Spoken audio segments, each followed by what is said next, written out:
जय हिंद। मैं सुनील कुमार सिंह एक बार फिर से आपका अपना चैनल आइडियल ट्यूटोरियल क्लासेस में आप सबका हार्दिक स्वागत करता हूं। आज का चैप्टर है इंटरनेट के खट्टे मीठे अनुभव का प्रश्नोत्तर पार्ट 2। इस चैप्टर का प्रश्नोत्तर पार्ट 1 मैं पहले ही अपलोड कर चुका हूं। आप सबसे निवेदन है कि हमारे इस वीडियो को लाइक करें, शेयर करें, हमारे इस चैनल को सब्सक्राइब करें, बेल आइकन दबाना न भूलें, इससे हमारा भी उत्साह बढ़ेगा। तो चलिए अब हम आगे बढ़ते हैं इंटरनेट के खट्टे मीठे अनुभव प्रश्नोत्तर पार्ट 2 के प्रश्नोत्तर की ओर। 4 का घ प्रश्न है, अपनी गलतियों का अनुभव होने के बाद निहारिका ने क्या किया? इसका उत्तर होगा, अपनी गलतियों का अनुभव होने के बाद निहारिका ने निश्चय किया कि अब से वह इंटरनेट का इस्तेमाल अपनी जरूरत के मुताबिक करेगी। पढ़ाई, खेलकूद, घरेलू कामकाज के बाद जब उसे समय मिलेगा तभी वह कंप्यूटर के सामने बैठेगी। माता पिता की इजाजत के बगैर इंटरनेट का उपयोग अपने मनोरंजन के लिए नहीं करेगी। इंटरनेट के इस्तेमाल में सब कुछ भूलकर दोस्तों और बुजुर्गों के प्रति अपने दायित्व के पालन में कभी कोई कमी नहीं रहने देगी। अगला प्रश्न है 5, आ से स्पष्ट कीजिए। 5 का क है, निहारिका के ज्ञान की सीमा लगातार बढ़ती रहे, इसी आशा में मैंने उसे यह तोहफा देने का निश्चय किया है।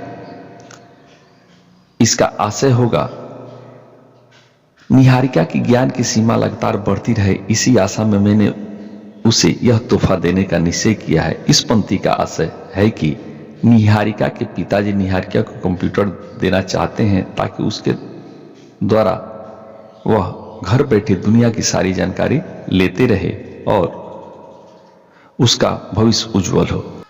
यह कथन निहारिका के पिताजी ने निहारिका की मां से कहा है।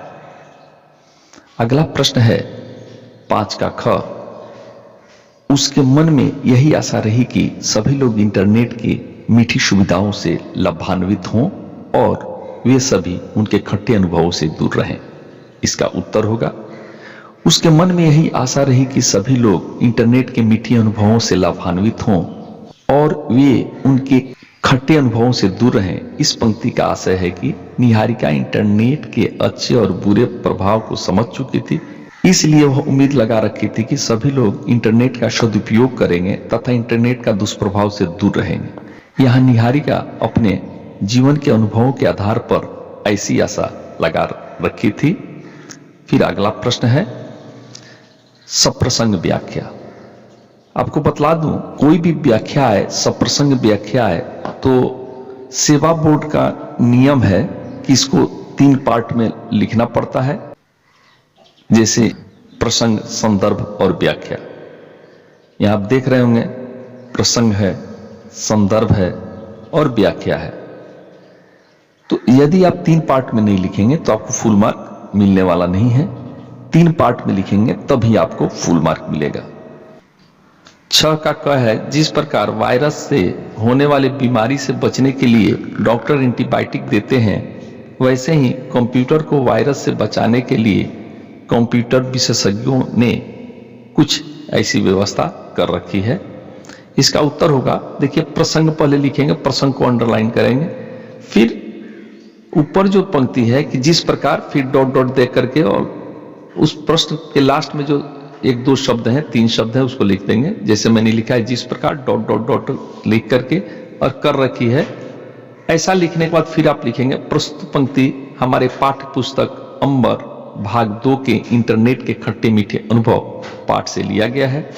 इसकी लेखिका डॉक्टर प्रणय दत्त जी हैं। संदर्भ में यह है, यहाँ लेखिका दत्त जी कंप्यूटर के वायरस एवं एंटीबायोटिक को उदाहरण के माध्यम से समझाने का सफल प्रयास किया है। व्याख्या, ठीक ऐसे ही व्याख्या लिखेंगे, अंडरलाइन करेंगे और उसके बाद लिखेंगे कंप्यूटर का वायरस सुनकर निहारिका का छोटा भाई नीरज वायरस को बीमारी समझ जाता है। तब निहारिका उदाहरण के द्वारा नीरज को समझाने का प्रयास करती है कि जैसे वायरस से बीमार व्यक्ति को डॉक्टर मरीज को एंटीबायोटिक देता है, उसी प्रकार कंप्यूटर के जानकार एंटीवायरस के द्वारा कंप्यूटर को स्वस्थ रखते हैं, जिससे कंप्यूटर बीमार नहीं होता। अगला प्रश्न है 6 का ख। जिस दिन इंटरनेट के प्रति उसकी बढ़ रही अभिरुचि तथा मानसिक परिवर्तन के बारे में दिल खोलकर बात करने के लिए वह शबाना दीदी के पास गई। इसका उत्तर होगा, प्रसंग लिखेंगे, अंडरलाइन करेंगे, और जैसे मैंने लिखा है दिन दिन लिख करके डॉट डॉट लिख कर के पास गई थी, मतलब ऊपर वाले प्रश्न को वो पंक्ति, प्रस्तुत पंक्ति लिखने के पहले उस पंक्ति का कुछ अंश लिखना जरूरी होता है। तो उसमें लिखेंगे, प्रस्तुत पंक्ति हमारे पाठ्य पुस्तक अमर भाग 2 के इंटरनेट के खट्टे मीठे अनुभव नामक शीर्षक पाठ से लिया गया है। इसकी लेखिका प्रणय दत्त जी हैं।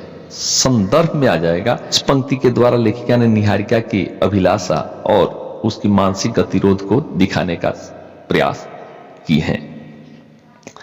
व्याख्या लिखेंगे, अंडरलाइन करेंगे, और फिर उसके बाद लिखेंगे, निहारिका कंप्यूटर मिलने के बाद इंटरनेट के सपनों में खो गई थी। उसे पता ही नहीं चला कि वह कब धीरे धीरे अपने परिवार, सगे संबंधियों और पड़ोसियों से कब दूर हो गई। उसमें मानसिक बदलाव आ गया था। एक तरफ उसकी अभिरुचि कंप्यूटर की तरफ थी, तो दूसरी तरफ वह समझ गई थी कि इंटरनेट का अत्यधिक उपयोग के कारण उसे मानसिक बदलाव आ चुका है। उसके मन में इन सारी बातों का जद्दोजहद चल रही थी।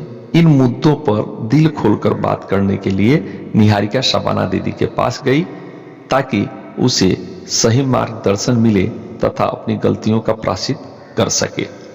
फिर अगला प्रश्न है 7, सम्यक उत्तर दें। सम्यक का अर्थ होता है समुदाय, समूह, सब, समस्त, पूरी तरह से, अच्छी तरह से, भली भांति, इस तरह से सम्यक का अर्थ होता है।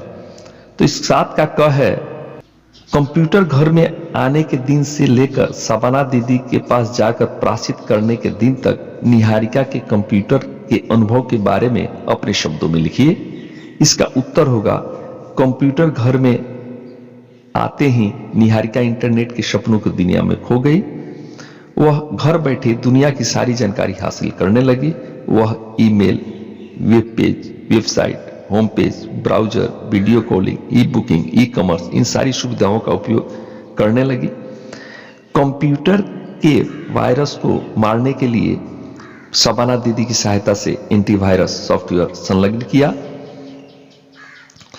इंटरनेट की दुनिया में इतना खो गई कि वह अपने परिवार, सगे संबंधी और पड़ोसियों से दूर होते चली गई। इसके बाद उसे एहसास हुआ कि कंप्यूटर का प्रयोग अधिक करने के कारण उसका मानसिक परिवर्तन हो गया है।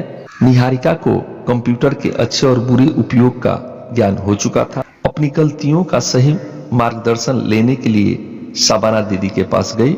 वहां जाकर उसने अपने आप में पूरा बदलाव किया और कंप्यूटर के खट्टे और मीठे अनुभवों से अच्छी तरह से परिचित हो गई।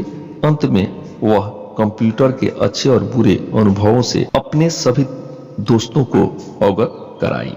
अगला प्रश्न है, कंप्यूटर के अच्छे और बुरे दोनों प्रकार के उपयोग की तालिका बनाइए।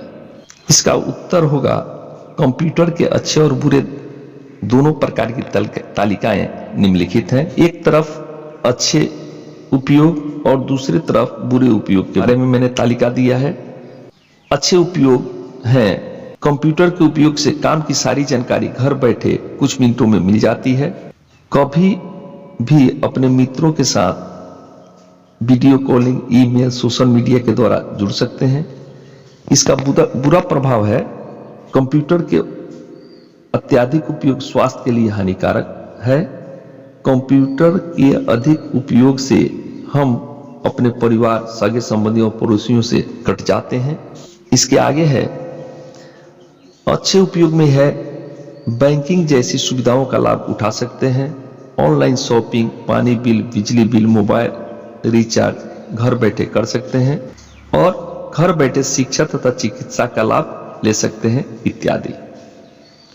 बुरे उपयोग में है, इंटरनेट बैंकिंग का उपयोग सावधानी से न करने पर हमारा पर्सनल डाटा चोरी हो जाता है और कंप्यूटर के उपयोग से हमारा बहुत समय बर्बाद हो जाता है, जिसके कारण हमारी पढ़ाई और उन्नति कार्य बाधित होती है।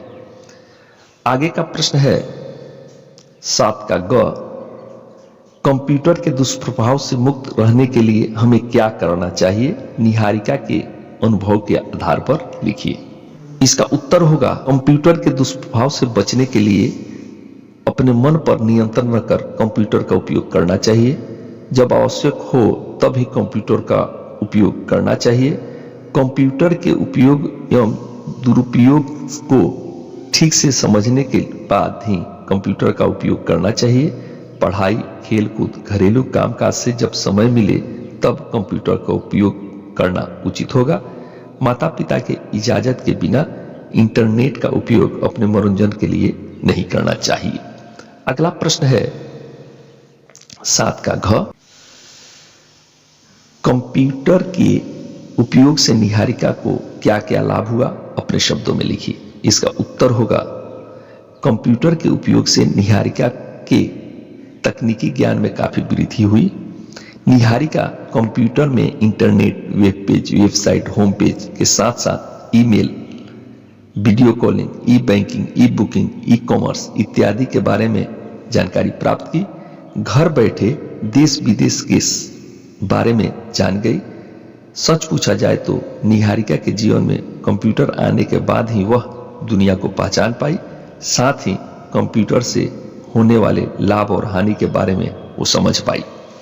अगला प्रश्न है 5 का अंगा, कंप्यूटर हमारे लिए वरदान है या अभिशाप?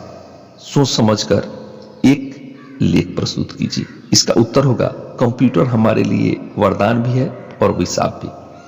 यदि हम कंप्यूटर का सदुपयोग करें तो हम घर बैठे दुनिया की सारी जानकारी प्राप्त कर लेंगे। दुनिया हमारी मुट्ठी में होगी। तब कंप्यूटर हमारे लिए वरदान साबित होगा। वहीं यदि हम कंप्यूटर का दुरुपयोग करेंगे तो इसका परिणाम विनाशकारी होगा और कंप्यूटर हमारे लिए ही नहीं पूरे विश्व के लिए अभिशाप साबित होगा। इसलिए हम कह सकते हैं कि कंप्यूटर का सदुपयोग हमारे लिए वरदान एवं कंप्यूटर का दुरुपयोग हमारे लिए अभिशाप है। हमारा आज का यह क्लास आपको अच्छा लगा है तो हमारे इस वीडियो को लाइक करें, शेयर करें, हमारे इस चैनल को सब्सक्राइब करें, बेल आइकन दबाना न भूलें। जय हिंद, भारत माता की जय।